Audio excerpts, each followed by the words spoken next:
ladies and gentlemen. We are united by a shared resolve to build accountable, just, and corruption-resilient societies across our continent. The theme, Revitalizing the Anti-Corruption Architecture in Africa, Ghana's Accountability Journey, reminds me of the troubling refrains I hear echoing across boardrooms, markets, classrooms, and social media alike. The more laws we pass, the more people steal, and nothing happens. It is not uncommon to hear citizens ask, why can't I also make money illegally? After all, what will happen? On the streets, the sentiment is sharper. The law only catches the small fishes. The big men always walk free. Your Excellency, this is not cynicism. It is our reality that many have come to accept. If you glance through Ghana's political and legal history, you will know that this is not a new phenomenon.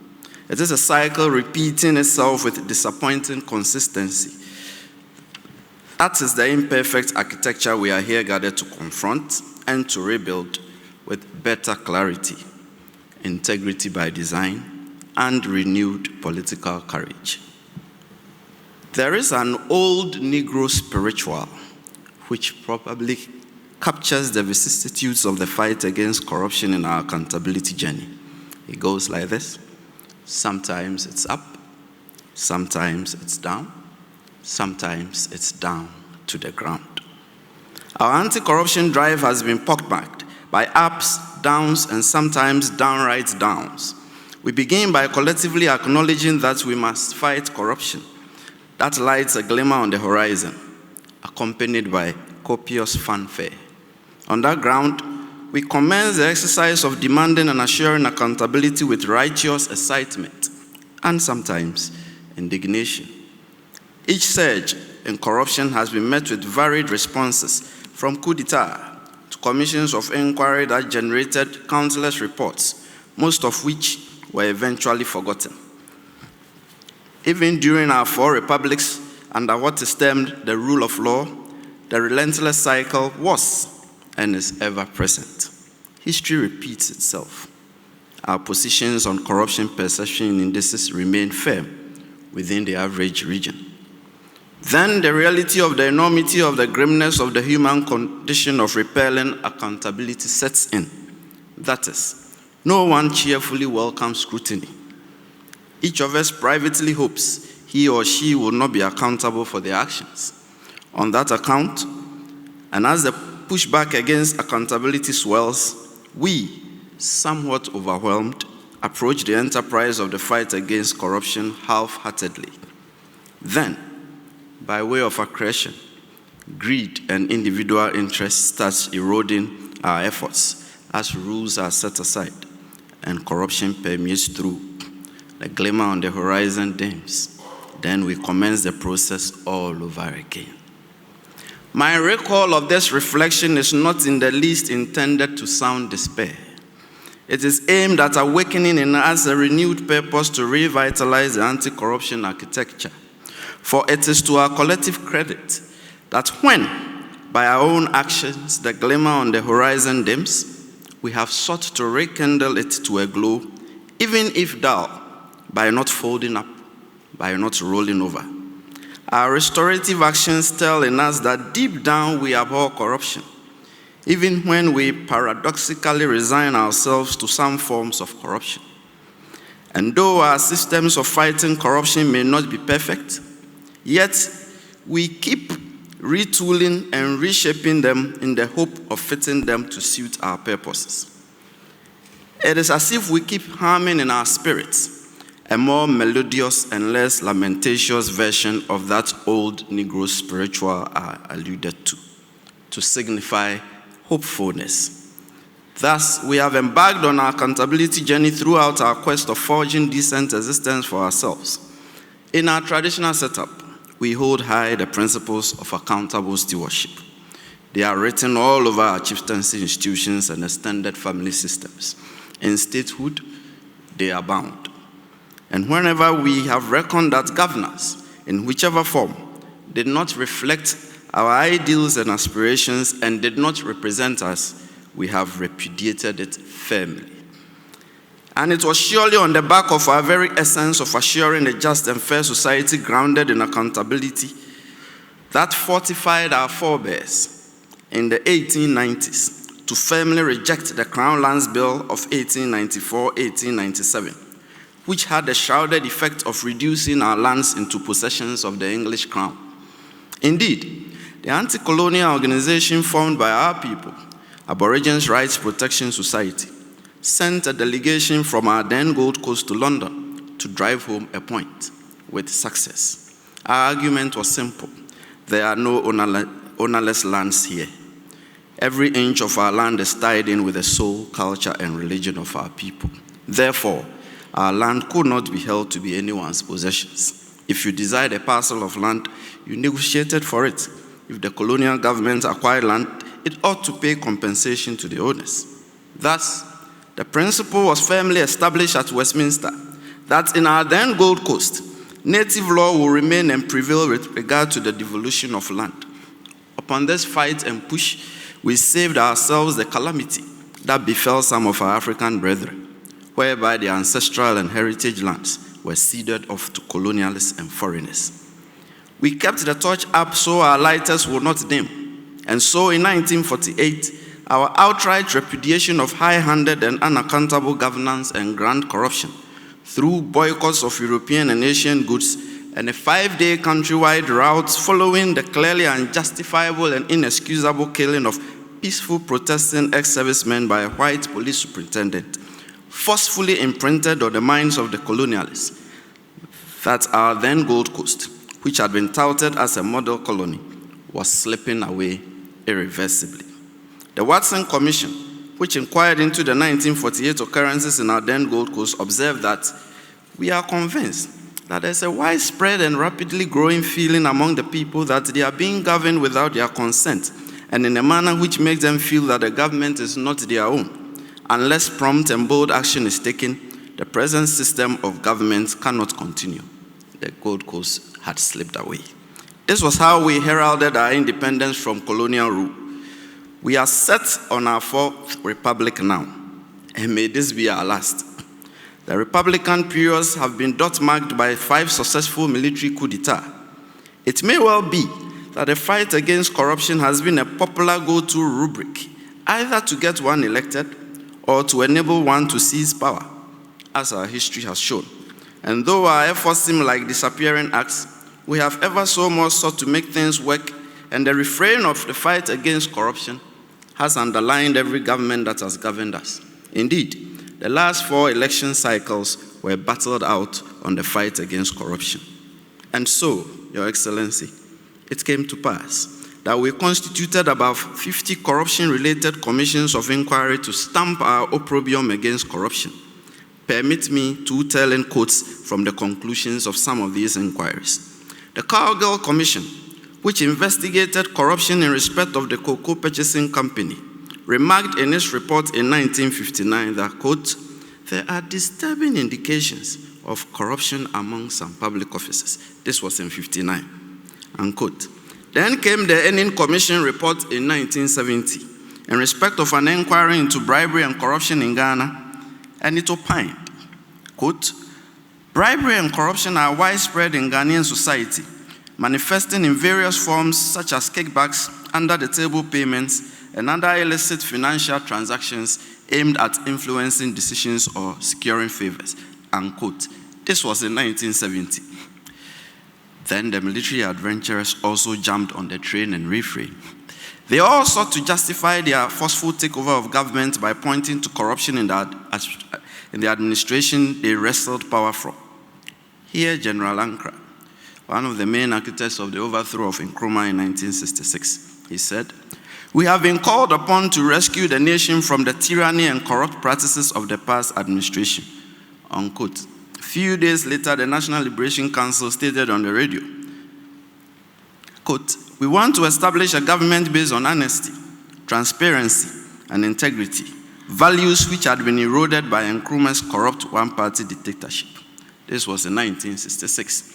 Then on 13 January 1972, when the champion overthrew the Buzia regime, he addressed us that, quote, "There is a growing gap between the rulers and the ruled, fueled by greed, favoritism, and corruption." This was 72. Then General Ekufu, who staged the palace coup a few weeks after I was born, in 1978, by sacking a champion, declared that, quote, "There is a deliberate and cynical disregard for accountability in the use of public resources by some officials," unquote. This was in 1978. On his second military adventure on New Year's Eve 1981, Rawlins, upon overthrowing the Liman government, lamented, "During the Liman administration, serious allegations of corruption against top functionaries and party intrigue, even in parliament, became a matter of idle gossip. Among the big men, it was even possible to arrive at settlements, sometimes judicially sanctioned, of these affairs. The wealth of the nation was merely the playground of its leaders," unquote. This was in March 1982.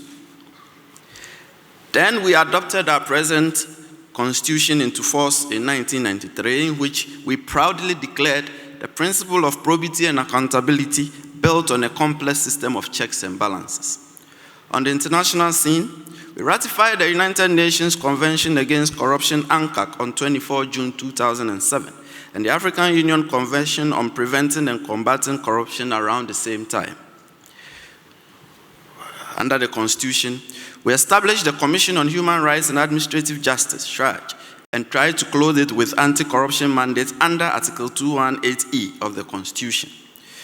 We then created the Serious Fraud Office, which we rechristened the Economic and Organized Crime Office, EOCO, to tackle economic crimes with a sidewind criminal anti-corruption mandate.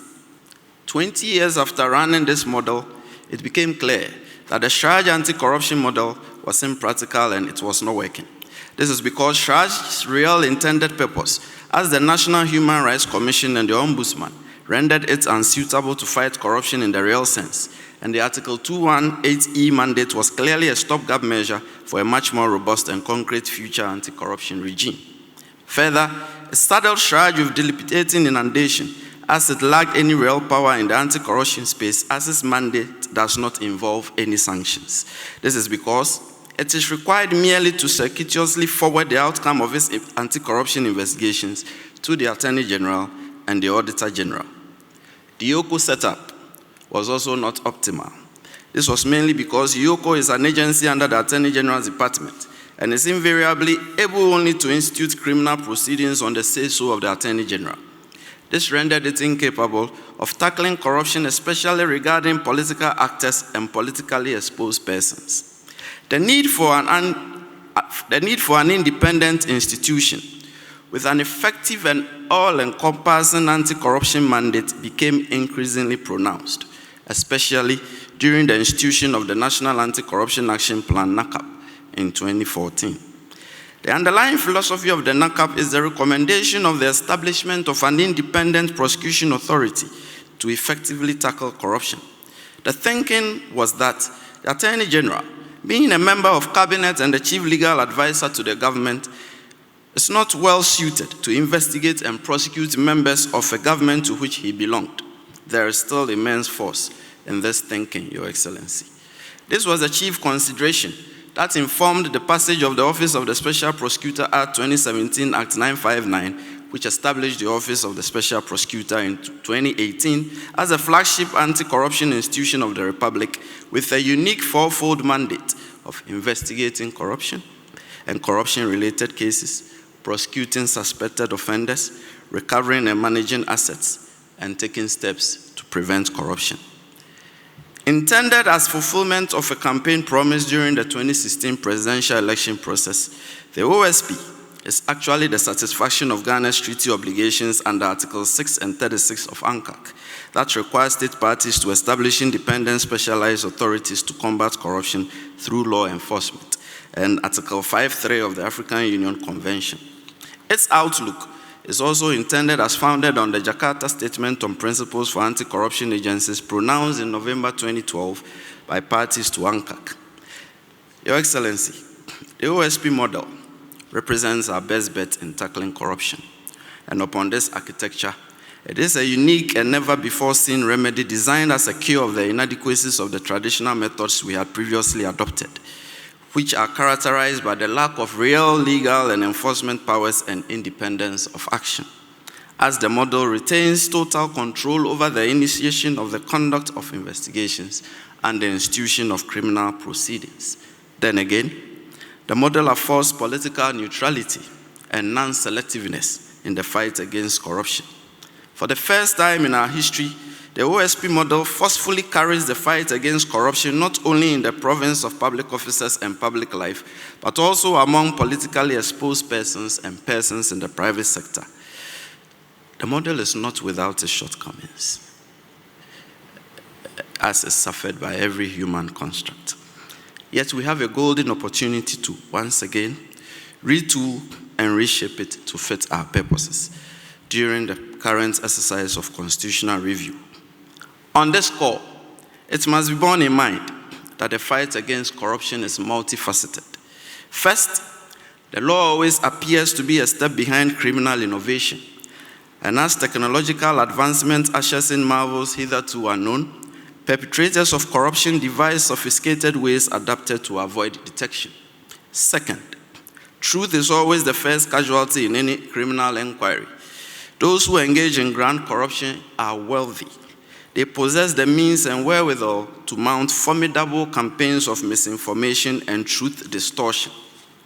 They also pose a real and present danger to anti-corruption officials through intimidation, open threats, and actual harm, even to the point of killing. After all, I would like to say, wealth equals protection, and power is immunity from scrutiny. Third, corrupt activities are the most difficult to prove, as they are carried out in stealth, and the state of mind accompanying such acts are often well-tied, shrouded, and unregulated by clear criminal constructs. Fourth, corruption prevention is preferable to after-the-fact models of fighting corruption. It is more productive and cost-effective. Better to prevent the outbreak of a stitch than to seek to sow it after it ensues. These pragmatic considerations should guide our plans on this architecture. The focus should be on a system which will stand the test of time, Your Excellency. With this in mind, that while no anti-corruption system is fail-safe, ours should be reasonably able to withstand attack. On this reckoning, we should highlight lifestyle audit non-conviction-based asset recovery. Global anti-corruption best practices indicate that broad-based lifestyle audit, non-conviction-based asset recovery, presents the fairest and optimal method of frontally addressing corruption and unexplained wealth in both public and private contexts, though it is not without controversy. However, it is gratifying to note the receptiveness of our jurisprudence of lifestyle audit under Article 2864 of the Constitution. However, it is strictly limited in scope and outlook, as it only applies to certain public officers and only in respect of the asset declaration regime. Then again, there is no prescribed sanction beyond the declaration that property or assets acquired after the initial declaration of assets and which are not reasonably attributable to reasonable sources will be deemed to have been acquired in contravention of the Constitution.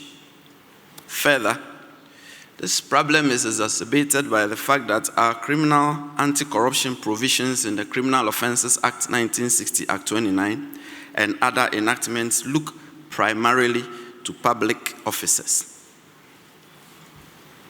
Private persons are only implicated if they corrupt or seek to corrupt public officers. Otherwise, private persons are not within the purview of our traditional anti-corruption fight. It is for the above and other considerations that the advent of the OSP regime took the fight against corruption beyond our traditional arena of public life and situated the fight squarely among public officers, politically exposed persons, and persons in the private sector, as reflected in the long title of the Act and copious sections under the Act in the specific context of asset recovery, that is, the third mandate of the OSP, which is to recover and manage the proceeds of corruption and corruption-related offenses in relation to public officers, politically exposed persons, as well as persons in the private sector. However, this mandate is largely in the context of conviction-based proceedings, though the OSP is mandated to exercise limited aspects of civil asset recovery under its declaration of property and income regime. Therefore, Your Excellency, the principle of lifestyle audit non-conviction-based asset recovery should be stamped in the Constitution to encompass public officers, politically exposed persons, and persons in the private sector suspected of having engaged or engaging in corruption and corruption-related activities, on the reckoning that the person must have legitimate sources of income sufficient to justify the interest in any property that that person holds. Therefore, where a person's resources far outstrip his legitimate income, the unexplained portion should be liable to confiscation. This will be a critical tool also to detect fraud and undeclared income for tax purposes. Thus, conviction after criminal proceedings should not be a condition precedent for asset recovery purposes.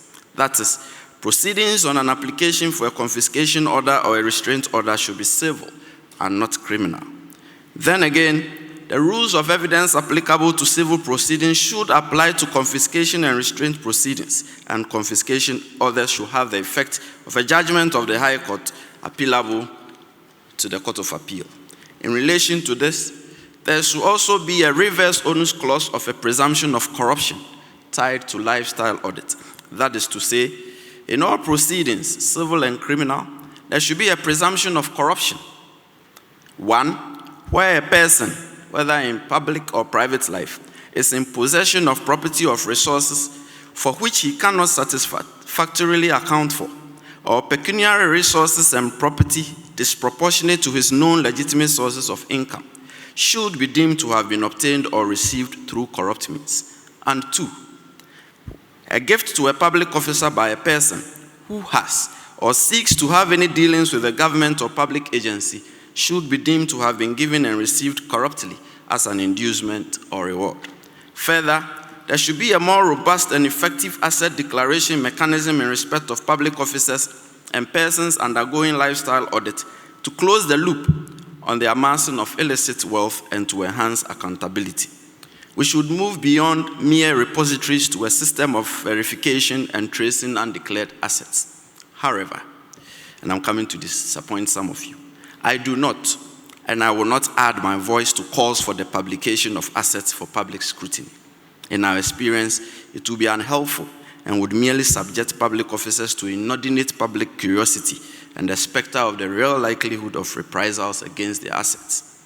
In my estimation, a publication of who has declared or has not declared his assets in the context of a workable asset verification and tracing model would be sufficient to assure the integrity of the asset declaration system.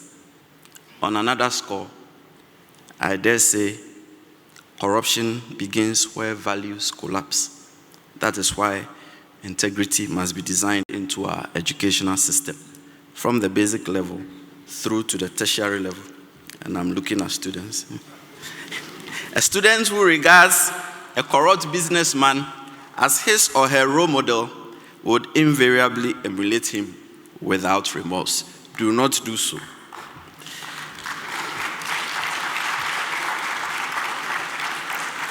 Thank you. A society in which the youth adore and celebrate ill wealth would only reap get-rich, corrupt, and fraudulent practices. I cannot state all that is on my mind on our accountability journey at this stage, Your Excellency, except to say that we must strive to change the narrative and fashion our own course and course by keeping the glimmer on the horizon glowing until the light beckons closer and shines overhead in a just and prosperous trajectory. Let me try and add my own version to the old Negro spiritual I alluded to when I began. Remember, I said it goes, sometimes it's up, sometimes it's down, sometimes it's down to the ground. I want to re-sing it. Sometimes it's up, Sometimes it's down. And even when it's down, we shall keep the lights up. Thank you. Thanks for watching. Please like, subscribe